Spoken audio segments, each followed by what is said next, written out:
시 활동 많이 하고 있습니까? 늘 표정을 이 바뀌듯이 이제 사람의 마음도 시시각각 바뀌잖아요. 네. 뭐 각인각색이라고 하지만은 뭐 일인백색이지만은 제 가슴 속에는 제 마음 하나만 살아있는 것도 아니고 어떤 분들은 그래요. 내 가슴 속에 짐승 한 100여 마리 살아있다. 그래서 그 짐승이 뛰쳐나오려고 한다. 이런 것도 하나의 표현 방법이듯이 그렇다고 다 짐승이 다 뛰쳐나오게 할 수 없기 때문에 제 울타리 안에 이제 가둬놔야 되겠죠. 가둬놓고 나올라오는 걸 갖다가 마음을 갖다가 평정을 찾기 위해서 시로서 승화를 시켜서 글도 쓰고 그리고 또 뭐 컴퓨터를 열어서 컴퓨터에 기록도 하고 그렇게 하고 있습니다. 지금까지 시 활동하신 지는 몇 년 정도 되나요? 1997년도에 문예사조로 등단을 했습니다. 그렇기 때문에 그렇게 되면 한 23년 정도 되는 것 같네요. 23년? 예. 그러면 한 제가 젊었을 때니까 네. 한 33살, 32살 때 시인들이 등단은 사실은 이제 완숙한 삶을 사시다가 40대, 50대, 심지어는 60대 등단하시는 분도 많아요. 저는 이제 그렇게 어렸을 때 먼 산을 보면서 구구절절 많은 생각을 하고 있었던 것 같아요. 네, 그래서 그 당시부터 많은 글을 썼어요. 그리고 그 당시에는 이제 그 오프라인 상황에서 인터넷 시대가 아니기 때문에 시집을 다 한두 권씩 다 가지고 다녔고 특히 여고생들은 뭐 원태현 아래릭이라든가 뭐 서정윤 씨의 홀로서기라든가 뭐 이런 시를 막 감성에 젖어 가지고 어떤 감성 소녀 그리고 뭐 여고생들의 마음은 아주 그냥 시적인 언어로서 적용을 시키기 때문에 편지에도 많은 시를 적어서 보내주기도 하고 했죠, 서로. 옛날에는 많이 그랬죠. 예, 네. 연애 편지도 많이. 연애 편지 많이 하고. 지금처럼 메일이 있고 그런 시대가 아니었어요. 그렇죠. 예. 그러면 지금 한 30년 정도, 25년 됐는데 네. 그때 30대 활발하게 쓰던 시의 어떤 내용, 맛이라고 해야 되나, 맛과 예. 지금 이제 나이가 들어가지고 쓰는 시의 맛 어떤 차이가 좀 있을까요? 시도 살아있는 생물처럼 자꾸 변화가 되고 바뀌고 시대가 바뀌면서 환경이 바뀌듯이 그 당시는 제가 이제 어렸을 나이지만은 뉴스라든가 뭐 그런 언론 매체에 통하는 뭐 긴급조치 5호 위반, 긴급조치 뭐 6호 위반 뭐 이런 걸 많이 귀에도 접하고 하다 보니까 약간 지금 통제된 사이였어요. 네. 그러니까 죽은 시인의 사이라는 그런 아주 유명한 영화도 있고 소설도 있지만은 그런 걸 많이 접하다 보니까 그리고 우리는 이제 전통적으로 그 부계 사이면서 또 예의 범절을 지키는 어떤 양반 사회, 도덕 중심의 사회를 갖다 하다 보니까 억압된 게 많이 있었어요. 그러니까 표출을 못하고 자기의 의사가 있어도 마음속에서 표현을 못하는 거죠.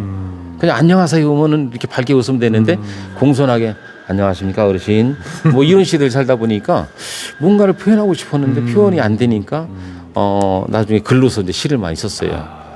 그래서 이제 가장 최근에도 어울리고 가장 그때 당시도 이제 생각해낸 어떤 표현의 방법이 결국에 시라는 것은 자기의 의사 전달을 하고 싶은데 나름대로 은유적이고 비유적으로 많이 이 문어적인 문법적을 구사해서 이용을 해서 어떤 시적인 언어를 구사를 좀 이렇게 고상하게 인문학적으로 이제 이야기를 하는 거가 되겠죠. 네. 예. 지금 30대 후부터 이제 하시는데 예. 이 하시다 보면 이제 뭐 제자도 많이 챙기었습니까? 그 동안에? 제가 이제 그 도서관이라든지 지금도 이제 도시권 이모작센터에서도 몇 년 전에도 그렇고 많이 교육을 했어요. 그래서 이제 시창작이라든지 또 신앙송 뭐 기법, 저도 이제 신앙송 지도사 자격증도 있고 그래요. 예. 그래서 이제 그런 부분에 대해서는 많이 교육을 하고 있고 제가 한국문인협회에 예속되어 있는 강서문인협회 회장을 역임을 했습니다. 예. 역임을 해가지고 축하드립니다. 별 말씀입니다. 벌써 몇 년 전 얘기인데요. 벌써 한 6년 전 얘기 같은데. 예. 그래서 젊은 나이에 뭐 그 시를 쓴다고 해서 돌아다니지만은 최근 시에 대해서 한번 말씀드리 보면은 새가 없는 파라독스라는 시가 있었어요. 네, 새가 없는 파라독스. 새는 자유스럽게 막 날아다니잖아요. 그렇죠. 자기가 예, 가고 싶은데 날아가고. 예. 그러니까 처음에 새도 위험은 있습니다. 왜 그러면 하늘에 나르는데 독수리가 갑자기 나와서 그렇죠. 날아와서 자기를 덮칠 수도 있고. 근데 새는 자유를 뜻하지만 자유만이 그 새의 자유를 풍요롭게 만족시켜주지 못한다는 얘기죠. 네. 그리고 파라독스라는 것은 독설 내지는 독설을 내뿜지만은 거기에서 혹은 진실이 들어가 있다. 내포가 되어 있다 해서 파라독스인데 새가 없는 파라독스에서 제목을 내서 이제 신앙송을 하다 보니까 피타고라스의 정리인가요? 하면서 수학적인 용어가 같다. 파라독스가. 그래가지고 파라독스라는 단어를 네. 인터넷 검색에 치면은 파라독스는 진실 내진 혹은 또는 진실, 거짓 내진 독설 내진 독설에서 또 진실이 있다. 네. 이런 걸 일단 이제 내포되어 있는데 그래서 제가 하는 이 시가 새가 없는 사랑의 노래로 바꿨어요. 파라독스를. 네. 어차피 새가 이야기하고 싶은 거잖아요. 고독하지만 날아가야 되고 자유를 위해서 날아가야 되는 새가. 새가 없는 사랑의 노래. 한번 제가 낭송 한번 해보겠습니다. 아유. 예. 새가 없는 사랑의 노래. 살아있음을 확인하고 싶었어. 사랑하고 있다는 것을 알려주고 싶어졌어. 언제나 너에게 달려가는 마음에 눈을 감고 있어도 너는 환하게 존재했어. 하늘을 보아도 언제나 그리움이었어. 사랑하고 있다는 것은 아직도 내가 살아있다는 것이야.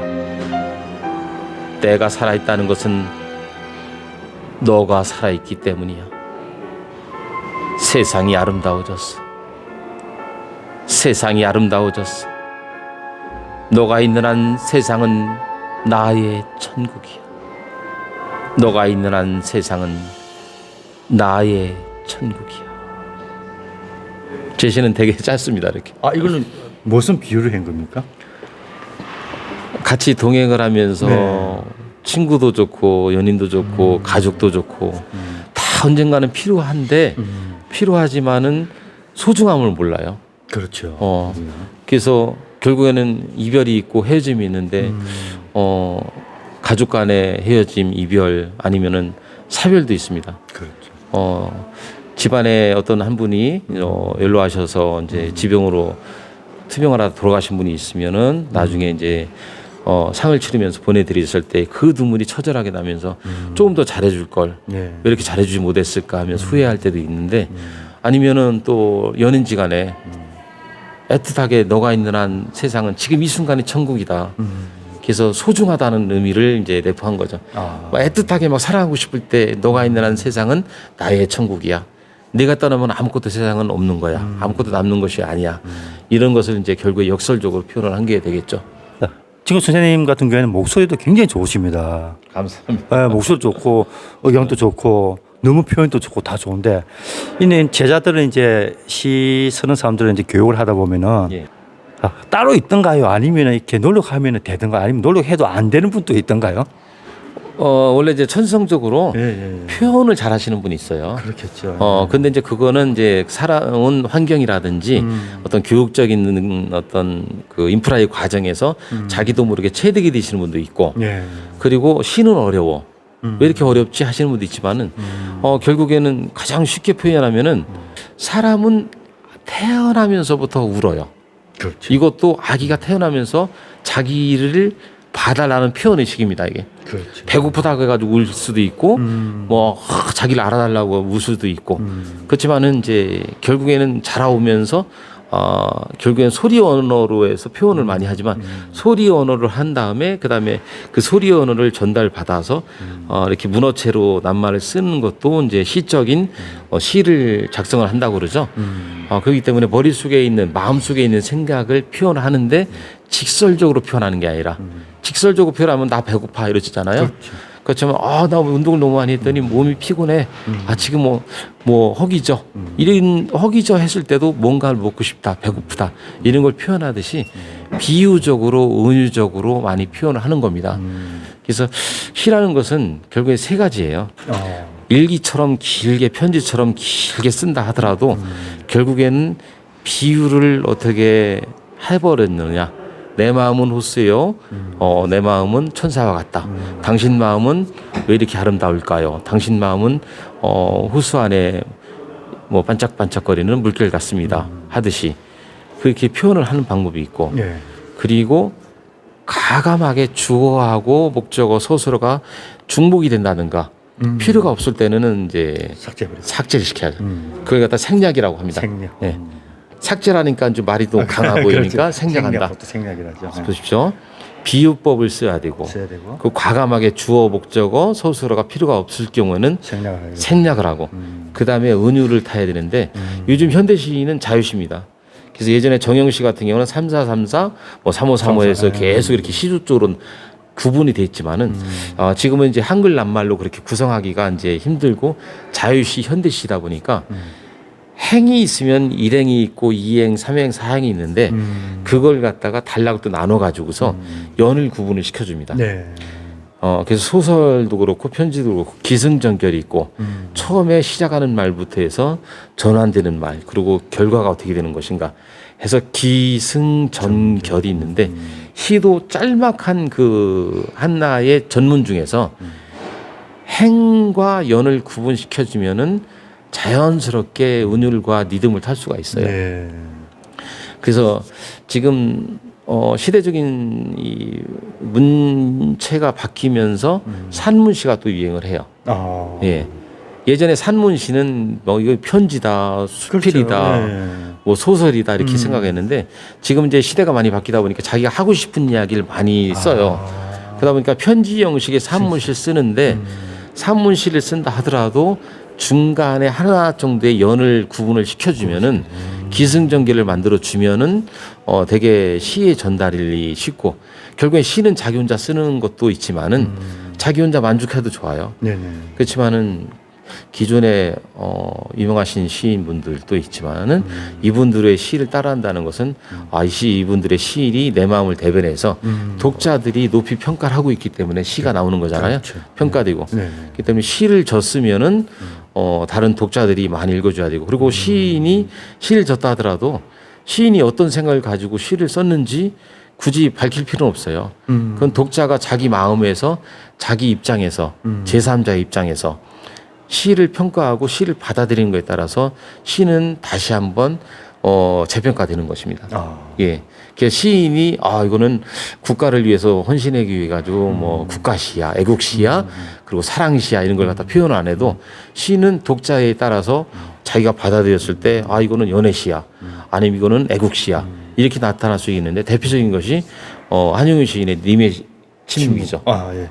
그 당시 여고생들은 연애 편지에 님의 침묵을 많이 써서 많이 편지를 사용했죠. 보냈어요. 그렇죠. 그렇지만 이제 우리가 국어 교과서에서 배우는 거는 님의 침묵은 애국시다. 여기서 말하는 님은 조국, 그리고 나라, 국가, 그리고 원대한 어머니로 표현되는 포괄적인 의미 이렇게 표현하고 있잖아요. 그래서 결국에 시는 독자들이 평가하는 겁니다. 예. 시에 대해서 이제 여러 가지 말씀하셨는데 이게 시도 보면 이제 그 시 자기가 좋아하는 네. 종류로 해야 되는 건 뭐라죠?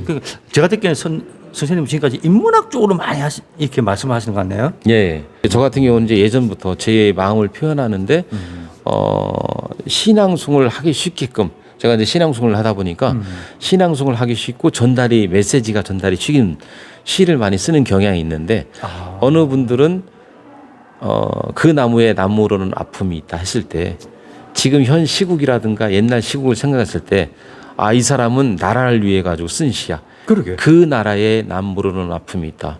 그 조국에 남무르는 아픔이 있다. 그 정부에 남무르는 아픔이 있다. 이렇게 해서 대입을 시키면은 또 거기에 또 맞아요 또.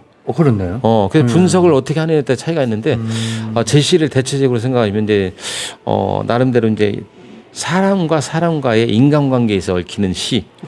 그런 것 같습니다. 그 이제 좋게 얘기하시는 분들 같은 경우는 이제 대인관계 내지는 사람과의 화목 그리고 인륜지 대천지를 두는 인정시 뭐 이렇게 생각을 하고 있지만은 어떤 분들은 저를 갖다가 사랑시, 연애시 예. 뭐 이렇게 표현하시는 분도 있어요. 그렇지만은 이제 어떤 문학을 평가하고 평론하고 그럴 때 나름대로 받아들이는 입장에서 받아들이는 건데 문학은 사실은 되게 주관적이에요. 그렇죠. 예, 평가하고 심사위원 하시는 분들도 자기 나름대로의 받아들일 수 있는 어느 경계치, 한도치가 있을 겁니다. 네. 그래서 그 부분에 따라서 이제 평가가 되는 건데, 근데 이제 작가들도 자기 나름대로의 어떤 성향이 있기 때문에 그 성향대로 따라가는 거겠죠, 아무래도. 근데 방금 말씀 중에 발표하기 쉬운 시를 쓴다고 말씀하셨는데 예. 발표하기 쉬운 시가 있고 뭐 아닌 시가 또 있나요? 이제 신앙송을 하기 위해서는 행과 연이 구분이 되지만은 연이 구분, 기승전결이 있는 시. 네네. 그러니까 편지 형식의 시를 산문시를 진다 하더라도 행을 갖다가 구분을 시키고 그 다음에 연을 구분을 시키는데 알아듣는 청중, 네. 독자들이 전달이 어떻게 될 수 있게끔 표현을 또는 표현하는 방식의 낱말, 네. 언어, 그리고 이제 문체 이런 부분을 신경을 쓰면서 네. 작가 입장에서는 1차적으로 쓰고 2차적으로 나름대로 이제 내가 독자라면은 이렇게 어떻게 받아들일 것인가 이 부분에서 이제 많이 다시 한번 이렇게 시를 다듬죠.